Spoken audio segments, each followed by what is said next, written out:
Welcome along to this deep dive. We're aiming to, well, cut through some of the complexity today, Yeah, there's quite a bit to unpack. especially around Pharmacy First. And just a quick hello and reminder, if you're a pharmacy owner in Oxfordshire, Berkshire, or Buckinghamshire, Community Pharmacy Thames Valley is there for you, ready to help with any questions. They're a great resource, definitely. So yeah, Pharmacy First updates. We've been looking at the info coming out, especially from Community Pharmacy England. Right. So what we want to do today is get really clear on these recent changes, particularly how they affect those walk-in patients, the ones coming in for self-care advice for those specific conditions. Exactly. And crucially, how you can perhaps maximize the income potential that comes with these updates. Okay. So Pharmacy First itself, it's essentially advice and NHS-funded treatment, right, for 7 common conditions. That's the core of it. And a big part of that now, or at least a part with new potential, involves consultations for patients who just walk in off the street, the self-presenting ones needing help with those 7 clinical pathways. Yeah. It's not just walk-ins, though, is it? I mean, the service still covers referrals from one GPs, other places too, for minor illness and urgent meds. Oh, absolutely. It's still broad. But there's a really key change that kicked in on April 1st, 2025, which makes focusing on those walk-ins quite interesting financially. Okay, what's that? The consultation fee. For minor illness and for the clinical pathway consultations, it's gone up. It's now £17. 17 pounds. Okay, up from 15. Exactly. So that's a direct increase for doing those consultations, and yes, that includes the ones you initiate with walk-in patients who fit the criteria. The urgent supply fee, though, that stays at £15. Right, 17 pounds for the clinical pathway and minor illness ones. That's positive. But there's more, isn't there? Something about a new monthly payment. Yes, this is quite significant. From June 1st, 2025, there's a new banded monthly payment structure. It's all about encouraging volume through the clinical pathways. How does that work? Well, if you manage to provide between 20 and 29 clinical pathway consultations in a month, you get an extra £500 monthly payment. Okay. And if you hit 30 or more consultations in the month, that payment doubles to £1,000. Wow, okay. So 500 pounds for 2029, 1,000 pounds for 30 plus. That's quite an incentive to actively manage these. It really is, but there's a catch, well, not a catch, but an important admin point for claiming these, particularly regarding that monthly payment. Ah, okay. What's the detail there? For any consultations you provide from June 1st onwards, if you want them to count towards hitting those 20 or 30 consultation bands for the monthly payment, Yeah. you must claim for them within 1 month of the end of the month they happened in. Yeah. So anything you do in June, you've got to claim it by the end of July to potentially get that extra £500 or £1,000. Right, claim quickly for the band payments, okay? So, putting it together, you've got the higher 17 pounds fee per consultation and these extra monthly payments for volume. It really highlights the financial opportunity in managing those walking patients effectively, doesn't it? The ones asking about those 7 conditions. Precisely. Every single consultation with a self-presenting patient, assuming they, pass the gateway point in the pathway, Right. it brings in the £17 fee, and it counts towards hitting those 20 or 30 consultations for the bigger monthly payment. It really encourages pharmacies to be that first point of contact. Which means that first conversation when someone walks up to the counter is suddenly even more critical. Absolutely critical. It sounds like the whole team needs to be on board with this. 100%.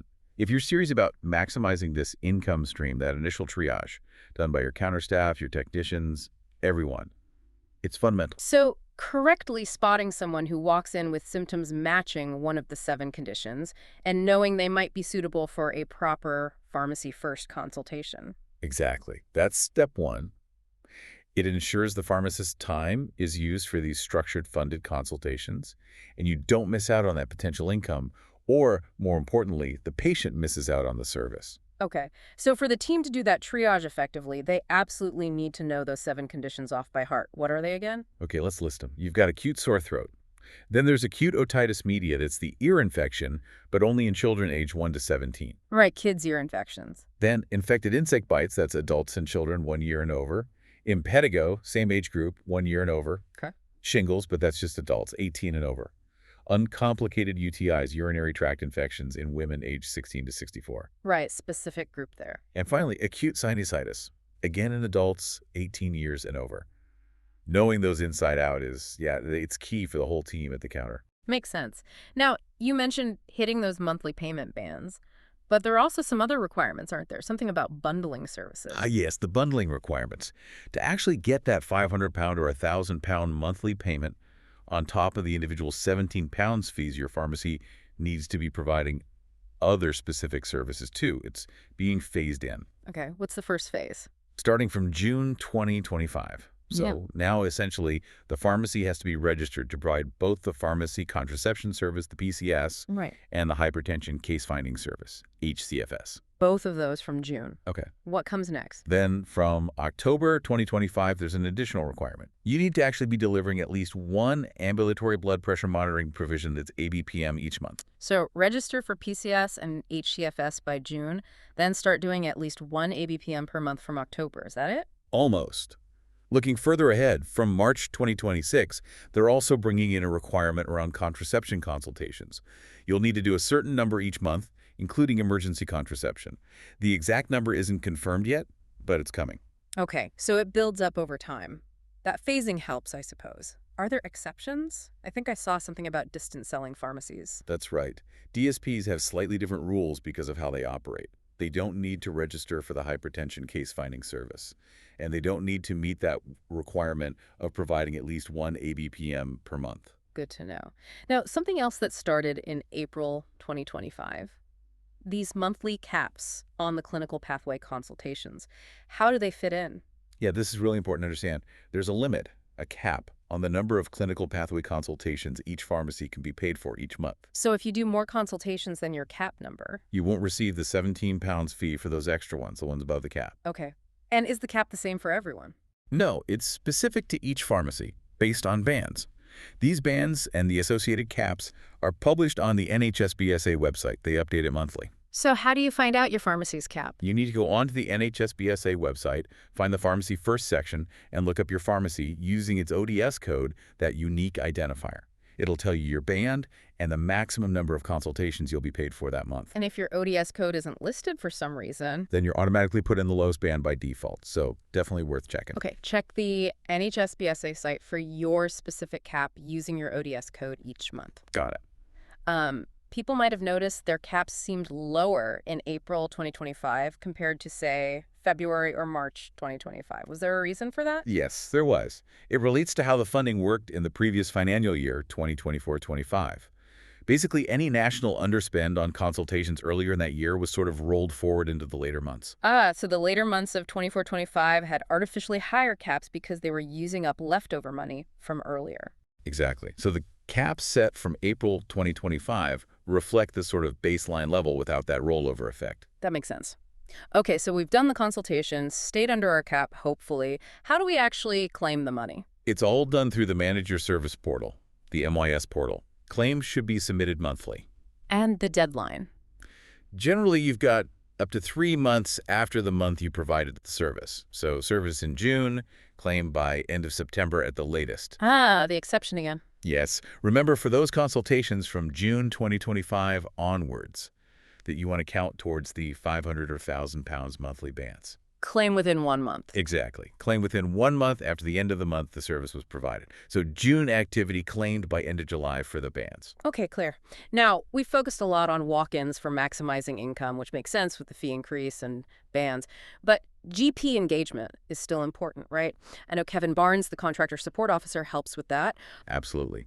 Kevin does great work facilitating those links between pharmacies and GP practices. While, yes, today we're zoning in on the self-referral income potential, having a good relationship with your local GPs is always beneficial. It can lead to more referrals, better integrated care for patients. It all helps build the service. Good point. So for anyone wanting to dive even deeper, check the specifications, the pathways, all that detail, where's the best place to go? The Community Pharmacy England website is the absolute go-to source. That's cpe.org.uk Pharmacy First. And what will they find there? Everything, really. The full service specification, detailed clinical pathways, those step-by-step guides, the patient group directions, the PGDs, which authorize the supply of medicines. Right. Loads of FAQs, implementation checklists. It's comprehensive. And crucially, always double-check information there, as things can be updated. It's the definitive source. Okay. Always check CPE for the latest. So let's quickly recap the key takeaways from this deep dive. Go ahead. The consultation fee for minor illness and the clinical pathways went up to £17 from April 1st. Yep.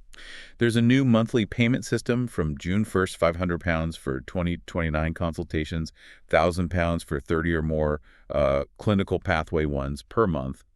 But you need to meet bundling requirements and claim within a month for Fair these. enough. And putting those together, there's a real opportunity now to boost income by proactively managing walk-in patients who need self-care help for those 7 specific conditions. And that relies heavily on effective team triage right at the counter.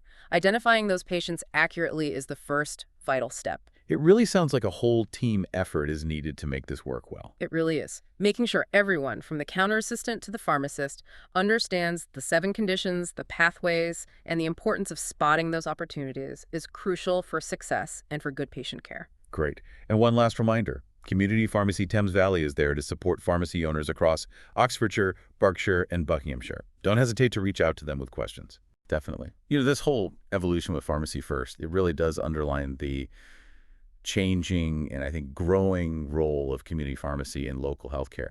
There's real potential here. A good thought to end on, and perhaps for you listening, the next step might be to actually go onto the CPE website and really dig into 1 or 2 of those clinical pathways and PGDs yourself.